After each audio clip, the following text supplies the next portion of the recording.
Hello and welcome to the Parents Helping Parents webinar on empowering your child understanding student-led IEPs. This is a series for Wyoming families on building self-advocacy and independence through student leadership in IEP meetings.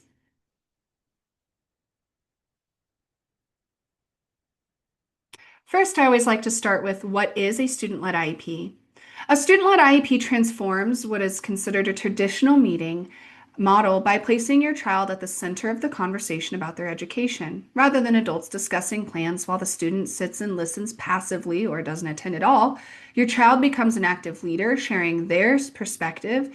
They might set their own goals and maybe even make decisions about their future. Remember, there's no voice without our voice. This approach recognizes that students are the true expert in their own learning, experiences, strengths, and challenges. And when students learn to lead their own IEP meetings, they practice essential skills like self-advocacy, goal setting, and of course, communication skills that can serve them throughout their whole life. Before we begin, it is important to remind you that this is tailored to every student. Participation is customized based on each student's age, developmental level, and individual abilities. There's simply no one-size-fits-all approach. Every student's involvement looks different and grows over time.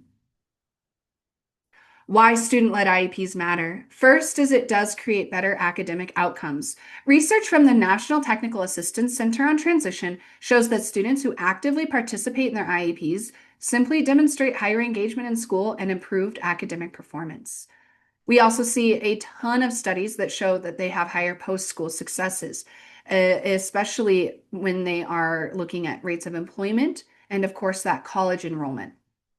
Lastly, their life skills development, like self-awareness, communication abilities that are essential for independent living and career success, and of course, self-determination and grit in adulthood is improved significantly. I wanted to give a brief overview of the IEP team and who should be involved.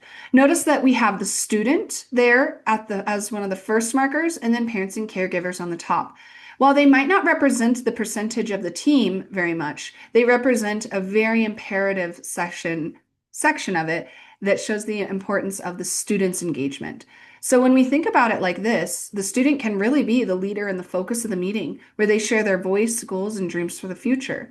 Parents then come in as support partners who provide advocacy and, of course, insight to life outside of school. On the bottom is going to be where most of your team members are made up of. The support team, meaning your administrators, counselors, therapists, and specialists who contribute that expertise that, of course, we cannot have. And then, of course, the educators doing the groundwork, the special education and general education teachers who are actually delivering the education for your child. It's important to notice that when you remove the student from this, it really does shift that support piece more to the support team and educators and less from parents. When you add the student in, it gives it much more of an equal approach to who should be at the helm when we talk about an IEP. Next, I want to dive into the levels of student participation. Student involvement really exists on a spectrum. Every student can participate in meaningful ways, regardless of their current skill level or disability. The key is starting where your child's comfortable and then gradually building out with SMART goals, thinking how we can progress to the full leadership level 5. So, of course, we'll start with 0, meaning your child's not engaged or involved at all in their IEP. They might not even be aware that they have a disability themselves. We've learned that this is not best practice. We've learned that this can actually stump students in their growth and learning, especially as they transition to adulthood. So we tend to start with the level 1, simply attending and observing, being at the present, listening and learning about the process. Again, this might even be tailored to only the first 5-10 minutes of the meeting. And if that's all you can get your kid to do or all the team agrees to, that's better than nothing.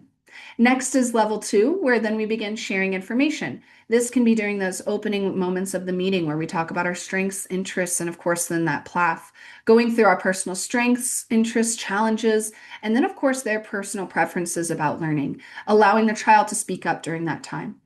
Level 3 would be a little bit more of an active participation. Maybe they present their own progress reports. They start asking questions and truly contributing to those discussions around goals. Next would be level 4, where they're leading whole sections, facilitating parts of the meeting, such as reviewing accomplishments or even setting new goals and new objectives. Last is what we call full leadership. This is where the student runs the entire meeting, from introductions through the goal setting, action planning, and even helping to implement their own IEP. Remember that movement along the spectrum really comes with preparation, practice, and support. Celebrate each step forward, no matter how small. Remember that success builds on success and failure builds on failure. So if we ask a student to come and do full leadership and they've never been to a meeting before in their life, not an appropriate sliding scale. But we start small and we build on the successes that we see from our students.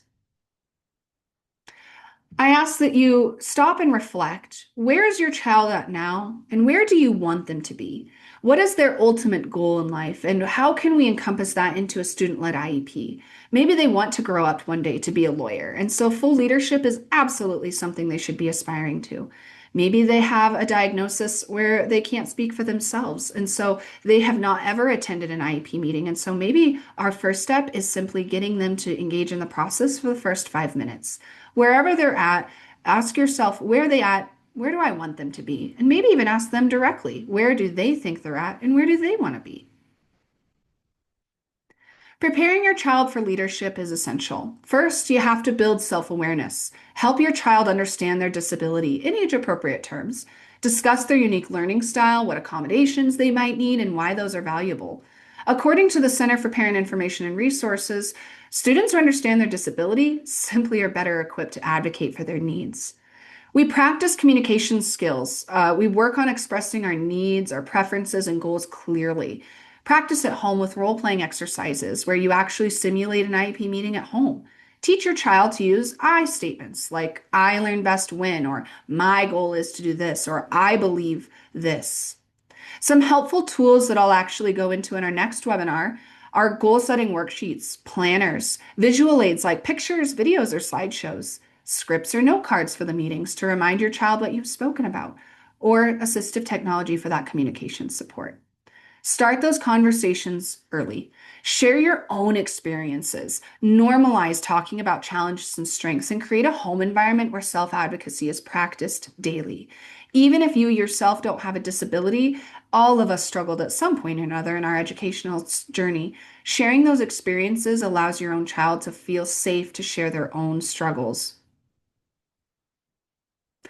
How you as a parent can support a student-led IEP. First, encouraging your child's voice at home. While it's hard to allow children to have a voice, sometimes it might seem like defiance or disrespect. Creating safe opportunities for your child to make safe choices, solve their own problems, and of course, express their own opinions about daily activities is imperative. Self-advocacy will always start with practice in a safe and familiar environment. You cannot expect your child to go to school and advocate for themselves if they don't feel comfortable advocating in the home first. Next is to prepare for meetings together. Review the current IEP, discuss what's working and what isn't. Help your child really identify goals they personally want to achieve. Attend planning sessions offered by the school. Next, you'll actually educate your child about the IEP process itself. Explain what an IEP is, who's going to be at the meeting, what's going to happen during it. Reduce their anxiety by making the unfamiliar familiar through that practice and discussion. Next, you might actually work with the team to ensure that your child has the accommodations they need to participate meaningfully. Maybe that's extra preparation time, visual supports, or taking breaks during the meeting. Advocate for the appropriate supports for your child to get to a place where they can actually lead their own IEP. And next, step back when it's appropriate. As your child grows in confidence, age, maturity level, gradually shift from speaking for them to speaking with them, and maybe even eventually letting them fully lead while you sit back and watch your child thrive. There are common challenges when it comes to a student-led IEP. First is, of course, time constraints. IEP time meetings can feel very rushed, leaving little room for student leadership. A solution could be to request that the schools separate preparation sessions to practice with your child before the official meeting, or even break the meeting into shorter segments as needed. Next are parental concerns. Some parents worry their child simply isn't ready. However, we know through McGee et al., a research study done in 2001, that it does matter. It means a lot. And students' ability levels can vary, and that doesn't mean that they can't participate meaningfully. Next is team resistance. Not all educators are familiar with student-led IEPs, so always be willing to share resources and research to support this process of building a culture that values student leadership at the center. Last are communication barriers. Students with complex communication needs might struggle to express themselves. A solution might be to use assistive technology, communication boards, my favorite, pre-recorded messages, or an advocate who can help interpret and support the student's voice. When I say advocate, that doesn't mean somebody you might hire outside. It might mean the big brother that knows exactly what that child is spoken about. It might mean the caretaker, the grandma that is with your child every evening. Whoever that might be, giving them the space to help with that communication if there's a barrier there. Every challenge has a solution.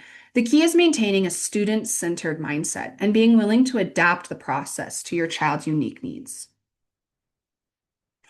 Some resources and best practices that can be given to you. Really, the Wyoming Parent Information Center, we are here to help with that one-on-one support to help parents navigate. Please come to us if you have questions. We encourage you to go to the Wyoming Department of Education site specific to special education to look at some of those pieces. And then, of course, we have tons of national resources. I have a linked flyer that will be associated with this webinar for you to access all these resources. We thank you so much for being here today. And please remember, you are not alone in your journey, and every little bit counts. Thank you.